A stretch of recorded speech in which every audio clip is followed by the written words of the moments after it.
Good afternoon, everybody. Thank you for joining today's RetailNext chat around our pulse and our metrics around benchmarking within the United States as well as globally with what we're seeing from a traffic trend perspective regarding this metrics and last year's metrics. Just a little bit about myself and RetailNext. I'm Joe Shasteen, Global Manager of Advanced Analytics at RetailNext. And RetailNext is the first retail vertical IoT platform to provide e-commerce style analytics to brick and mortar shoppers. Our centralized SaaS platform automatically collects and analyzes the data and provides it to retailers in real time so they can make business decisions based on data-driven analysis. We are trusted by over 450 retailers across 100 countries across the globe. So just to get into it a little bit, well, a few typical use cases that we see within this data is typically across the organization in operations, marketing, merchandising, asset protection. We can all be using these trends to understand how our stores are looking in comparison to the market and therefore try to adjust on the fly or tweak in order to make sure that we are able to take advantage of the trends that we're seeing not only in our store, but kind of nationally as well. So just to start out getting into the US traffic trends, I'm gonna set the stage a little bit from the post-COVID trends that we saw in 2020. So as we all know, 2020 was a very tough year for retail. Lockdowns, occupancy limits, and things like that led to fairly large declines in our traffic trends for 2020 compared to 2019, typically in that 30 to 40% range, very large. However, on a slightly more positive note from that time, we did see that the sales metrics and the sales conversion as those shoppers who were definitely less likely to browse and more likely to make a purchase if they were going into those stores. So that's where you really see that increase in the sales trends, which really held through most of 2021 as well, when we started to see the large increase over the 2020 trends before we start to get into our new normal at this stage, which is in early 2022, when we start to see traffic in those browsers really come back into the store where they're not always on such a dedicated journey to make a purchase, but they're actually being a little bit more competitive for that share of their wallet. And they have to find the right deal in order to make that purchase. So as we look a little bit more hone in onto 2024 in particular, we saw some pretty remarkable stability throughout the course of the year. Very few kind of blips, typically seeing most of our retailers seeing that decline of about 3 to 7% every week of the year, with a few blips typically around the shift for Easter that we see kind of in March and April. We did see some positivity more in that kind of early back to school period in August, and then a few times where we saw some positivity as well in October. But then that really led into kind of the end of the year trends when we had the shift in Black Friday, which led to some differences that we normally see when Black Friday stays in the same week. So just with some specific important holiday days this year, we did see that Black Friday, when compared to Black Friday of 2023, was down about 3%. However, when we look at the whole weekend as a whole and the day after, traffic was only down about 1% for the day after. And overall for the entire weekend, traffic was down about 1.5%. So overall for Black Friday, it was typically on average what we were seeing throughout the course of the year as well. It actually slightly outperformed the trends throughout the rest of the year. We also took a deep dive into Super Saturday, since there were some interesting trends around how Super Saturday fell this year compared to how Super Saturday fell last year. So last year, Super Saturday was actually on December 23rd, which created kind of a compounding effect as customers realized it was kind of their last day to shop before Christmas Eve, as well as also the last Saturday that they had to shop. So this year, when Super Saturday falling on 12/21, we did see a little bit more of a decline than you would otherwise expect for a traditional Super Saturday trend, declining about 9-10% year over year. But over the course of the whole weekend, when you start to incorporate that Friday and that Sunday as well, that's really when we start to see some actual more positive trends. And the whole weekend as a whole, when you include the comp to last year, trends were about +3 year over year. So really strong kind of growth, even though Super Saturday itself started to see some more declines. We saw it spread out a little bit more over the weekend and as well onto that December 23rd date, which is, again, another really important shopping day in the holiday calendar. Just a few other notes on kind of the overall year-to-date trends. So 2024 kind of full year kind of closed out with about a 2.5% decline in traffic compared to 2023. We did see that sales were down a little bit more, about that -3%, which has been kind of a consistent trend overall. That traffic has started to return to stores a little bit more, but it still is a little bit more competitive for that share of wallet and actually getting them to purchase. The final point around that is also too, with our inflationary concerns over the course of the year, we have started to see that as the cost of the individual unit of that is being purchased is increasing, we are seeing some declines in the actual unit. So there's a bit of a trade up from a cost and a trade down from the number of items that are being purchased in that basket that's ultimately yielding about a 1% increase in overall average transaction value, driven up by the increase in individual price for a unit, but down by the reduction in the number of items that are being purchased by shoppers. So getting into a little bit more on our holiday traffic trends. So this view shows what our average holiday traffic looks like from that November to December period in both our 2023 data, that's the orange line, as well as our 2024 actual data with what our initial projections and trend lines were in kind of the red dotted lines. One thing to keep in mind with this year is that we did see a rather significant shift in when Christmas and Christmas Eve was falling. It was very much mirroring the trends that we saw in 2019 and was very similar, again, in reality to how the 2019 trends were. But again, just to kind of go back through this, as expected, Black Friday is still the king of traffic, about 3 times your average holiday traffic over the time period. However, kind of getting into that Super Saturday period, we still are seeing that the Super Saturday, even though it was down from last year in comparison to the overall year of holidays, we're still seeing that it made up a very similar share of traffic at about 2.2 times overall average holiday shopping traffic. But really where we saw that extra benefit was on that last day right before Christmas Eve, where we had a large increase in shopping behavior that we expected and we predicted, but we saw that whole weekend actually being a little bit better than what we had thought from our initial trends from how 2019 performed as well. The final really interesting point from my perspective is that middle period between when Christmas ends and New Year's Day.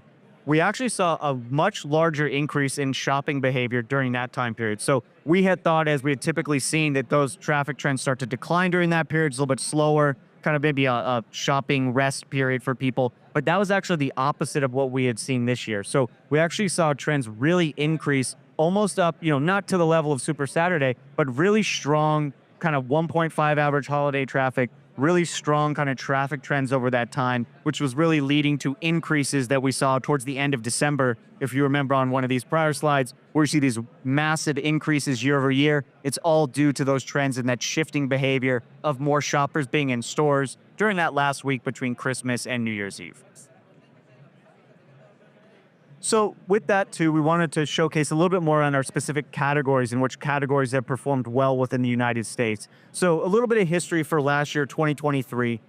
Health and beauty in 2023 was our top performing category, performing at about +2% year over year, with all other categories typically seeing some slight declines. Now this year, health and beauty is still, performing about average, still performing slightly above average nationally, but declined at about 2% year over year, whereas we did start to see stronger growth, particularly in the jewelry category, actually trending at a positive trend line year over year, with apparel kind of being more like health and beauty. And we are still seeing some rather large declines in home. It's still never really recovered at this point from the large increases that we saw due to customers going into home, maybe doing do-it-yourself improvement projects at home, rebuying furniture, things like that during COVID. So we're still seeing some declines from that time in home. While it's improved this year at down about 7%, it's still, our largest category declines of traffic for 2024.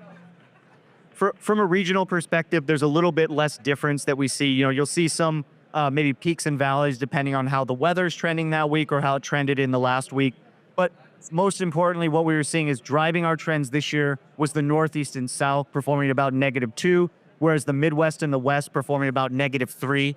So very similar across the board, but kind of more interestingly, we did see kind of a stronger return to traffic, in particular for the Northeast. More so, once you get into that, fall, winter time period, where the Northeast was really kind of driving our best trends, oftentimes even being sometimes the only region that was positive for that week over that time period. So, Again, not a ton of differentiation there, but just some minor differences within the regions that we have. So one final point too, we wanted to call it some of our kind of highest retailer states or stores in the states, right? So if you look at California, Florida, Georgia, New York, and Texas, all those states took fairly large declines over the COVID time period. They did see a lot of that decline kind of clawed back in the first year, although not quite all the way back to where we were still seeing. These stores are still declining at about, 10 to 15% compared to where their traffic trends were in 2019. But we've kind of reached our new normal at this point, and we're seeing a lot more stability, maybe some slightly positive trends throughout 2024. But from 2022 to date, California up about 1.3, Florida up about 4, and New York in particular being really strong, almost at 6.5, 7% growth since March of 2022 at this time. So with that and all these traffic trends, we also conducted a survey towards the end of 2024 to understand what's driving some of the behaviors that we're seeing, in particular from the traffic and the conversion standpoint. So one of the first questions that we asked was, how often are you shopping in a non-grocery kind of more of a specialty retail store? And we see that this differs really dramatically depending on the age groups that we're speaking to. So we see that overall, about 15% of people are shopping those stores on a daily basis, about 49% on a weekly basis. But when you get into the demographics of who is doing that shopping, we're seeing that the younger demographic, kind of that 18 to 34 year old range, is shopping these apparel or footwear, jewelry, these stores more frequently on a daily basis. Whereas your older demographics, you're 35 and plus, typically no more than 15% of those respondents are ever shopping those stores on a daily basis. And then with that as well, we all see that men were typically 2 times as likely as women to shop at a physical retail store on a daily basis. But so with this, what does this mean from the standpoint of visiting a store? How often are you likely to leave that store without making a purchase? And again, while we are seeing shoppers, especially in those younger demographics, shopping more frequently on a weekly or daily basis, those shoppers are actually the toughest to get to convert. So when we ask them, how often are you willing to leave the store empty-handed, we see that 18 to 24 demographic is by far the most often to leave the store without making a purchase. About 35% of those customers will leave a store without making a purchase if they're not finding the right product, they're not finding the right deal. So it really shows the importance as this demographic starts to make up a larger base of our traffic in stores of really getting them to convert and providing the right message that is going to allow them to make those conversions. So one of those few things that we then ask is, why are you leaving those stores? And we see that oftentimes they have to do with things that you might expect would be maybe fixed by labor allocation or improved efficiencies around that. So a lot of it is around limited inventory out of stock. So do you have the right labor in your store to make sure that your shelves are stocked, that the customers can get their questions addressed? Go check in the back room if there's any more stock back there. But that's one of the major reasons that people are leaving at this time, kind of difficulty finding items along those same lines, as well as then the long lines. So it really shows the importance of maintaining the appearance of short lines, getting people in and out quickly, because even if the line isn't long, but it looks long, that can deter people, and they might actually leave the store when there's no reason for them to, and they could make that purchase.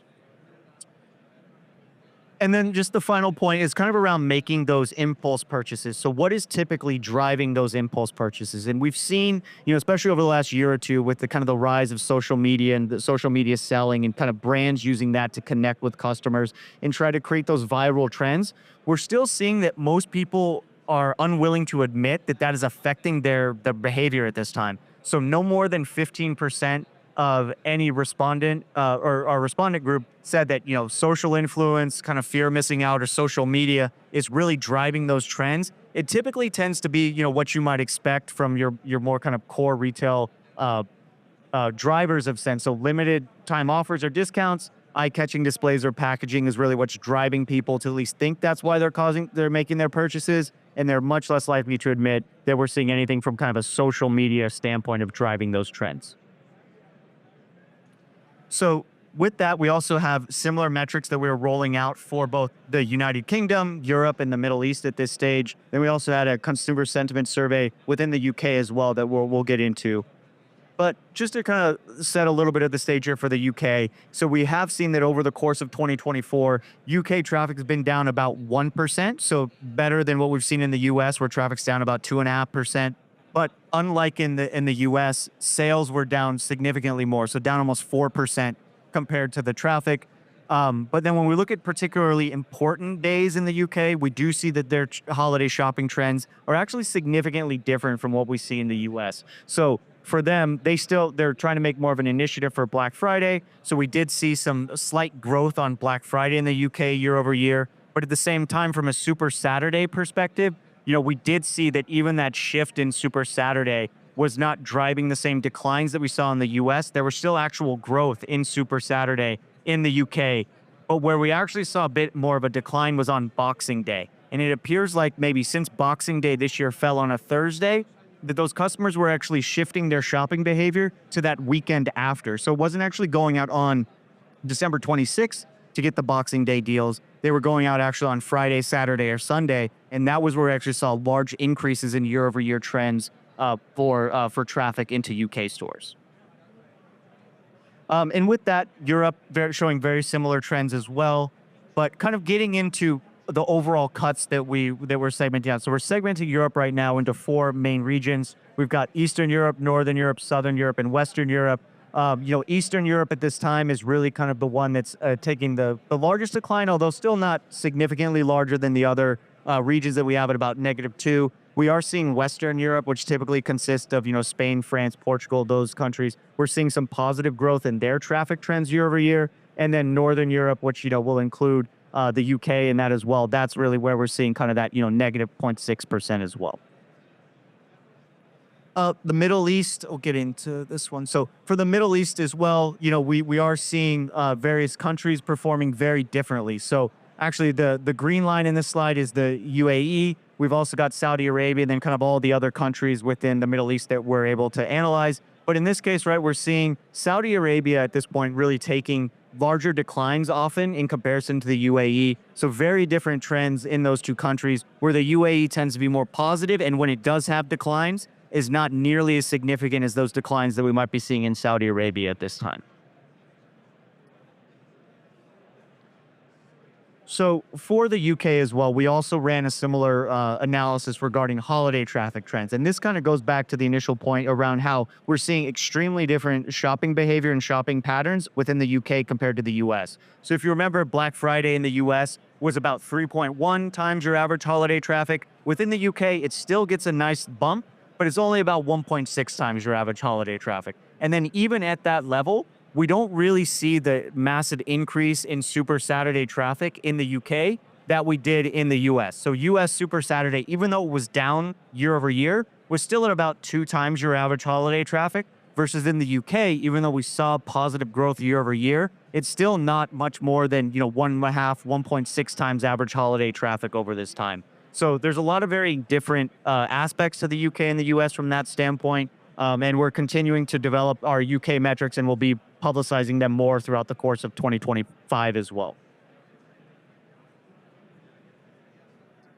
We also at this time too are starting to break out some individual categories within the UK. So in this case, looking at the apparel and footwear category, we are seeing that was kind of dragging down our trends a little bit more for 2024, down about 5% year over year, versus our jewelry and accessories category, showing some pretty good stability throughout the year, pretty much flat compared to 2023 at this time. And in Europe, we're seeing similar trends, although interestingly enough, in the European case, where jewelry was very successful or was doing quite well in the United Kingdom at this time, jewelry, especially towards the end of the year, where we get into fall, as well as October and then the holiday period, that jewelry segment was not performing as well as it was performing in other categories. So seeing that, maybe last year in Europe, jewelry was performing a little bit better, but at this time, apparel was really driving kind of the holiday trends throughout kind of continental Europe, and really driving any of the positive trends that we were seeing at that time, after maybe taking a bit of a tougher time at the start of the year, where apparel and footwear was oftentimes our lowest performing category in Europe. And then in the Middle East, we did see too, we're only able to break out kind of the apparel and footwear category in the Middle East, but apparel and footwear have been, slightly outperforming the Middle East trends throughout the course of 2024. And then with that, kind of similarly to within the United States, we did run a UK consumer sentiment survey with similar aspects regarding how often people are shopping. So, if we're looking at all store shopping behaviors, we are seeing that the UK customers are typically slightly less likely to shop on a daily basis. About 40 to 50% are saying they shop at least on a weekly basis. But when you segment that into the apparel and fashion category, that's really when you're seeing that the vast majority of potential shoppers are really going into those stores on a monthly basis. So about 43% of customers are only shopping apparel and fashion in store on a monthly basis, with a significantly higher proportion of them saying that they're rarely shopping those sorts of stores. When we also like to look at, what is the research that customers are doing? So what's that kind of online journey that we would love to be able to merge the online and the offline journey, in-store journey as much as possible. So kind of giving some feedback into when are customers actually browsing the retailer website. And we still see that the retailer website is significantly more likely to be viewed by customers than the social media. So again, social media, the rise of that and the importance of that with selling, but we're still seeing that the websites is the number one way that customers are getting acclimated with the brand, understand the offerings there before going into a store and making a purchase. And at that same rate, only about 25% of customers are actually going to the website either during their visit or after their visit. And then another 30% are never even visiting the website at all. And from a social media standpoint, only 39% of our customers surveyed said that they will visit the social media before going in store, but the vast majority of them are honestly not even looking at the social media. So again, really showing the importance of the retailer website and conveying the message. And that still should be the core focus, even with all the the rise of the viral shopping trends, and really trying to take advantage of that through social media. The retailer website is still the number one way to communicate your message. And then kind of talking a little bit more about, when we're seeing conversion trends and really the peak conversion throughout the course of the year, we did just ask kind of what is the likelihood of a customer to leave the store empty-handed. So overall, typically about 37% of customers are saying that they're going to leave the store empty-handed. Typically on Black Friday, about 44%. So it really showcases the importance of having the right deal. And in fact, customers are really interested in browsing at that point, making sure that they're going to find what they're looking for, but also at the right price. They're not just going to make that purchase. There's less pressure from the kind of holiday time period. They still have a month to kind of do more browsing, to do more shopping before making that purchase. So that's really when then you see around that Christmas time period, when you've kind of got a little more of a captive purchaser at that point. They've got to make a decision. They're running out of time. And that's really where you see they're least likely going to leave the store empty-handed right around that Christmas time period. And then kind of around, why they're leaving the store empty-handed, it goes back again to very similar things that we saw within the US. So it all goes back to, your right labor allocation. Are you giving the customer the right experience that's going to enable them to convert? So we're seeing that oftentimes they're leaving the store because of long queues, or they're not able to find items. Two things that could very easily be addressed by having the right amount of labor in the store to really engage with customers, understand what their questions are, what they're doing there, and then hopefully, provide them with the right experience or the right service that's going to have them convert in the end. And then with that, we have just a few kind of examples of best practices and ways to leverage the data kind of across the board. I think the first one, again, I've mentioned this a few times, but it's really the better staffing models and labor allocation. Those reasons why people are leaving the store without purchasing often can boil down to not enough staff in the store, not enough kind of customer attention that's really going to drive that conversion rate. So it's really important to kind of monitor what your traffic looks like, monitor what your labor allocation is. And at that point, we look at our metric, shoppers per labor hour, really try to keep that into, a consistent ratio. There's not any one kind of golden ratio. It kind of all depends on the individual retailer and, what the key initiatives are. But it's a very key metric to look at and make sure that you're, keeping it in line with what expectations would be. And then, analyzing causes of non-conversion, we could do this a couple of different ways, especially with interior analytics, but it's really trying to understand what do those journeys look like for those consumers who are making purchases versus those who are not. Are there different things that we can influence? Can we get labor out on the floor to meet them in certain areas that might help drive a sale? Are there different fixture placement opportunities there where we can do A/B tests to understand if a fixture is going to sell better towards the front of a store, it's going to sell better towards the back of the store? Kind of that classic grocery store example, which you put milk at the back of the store. Is that driving people to the back of the store, getting more, eyeballs and visibility on different fixtures as well? And then just the final use case is kind of around, sharing and monetizing the data as well. So this is a key funnel that we like to look at to really showcase the opportunity that various retailers or various stores have. So we like to look at, what's that overall store traffic look like? What does exposure rate dwells look like within various fixtures throughout the store? And then ultimately, what is that dwell conversion? So if you had 100 people dwell at a fixture, and 10% of them or 10 of them purchased, right? That's going to be about a 10% dwell conversion. We can understand how different fixtures do from a perspective of the opportunity it had to sell and how many people it actually were able to make that purchase. And yeah, with that, thank you everybody for attending today's Pulse chat. Thank you.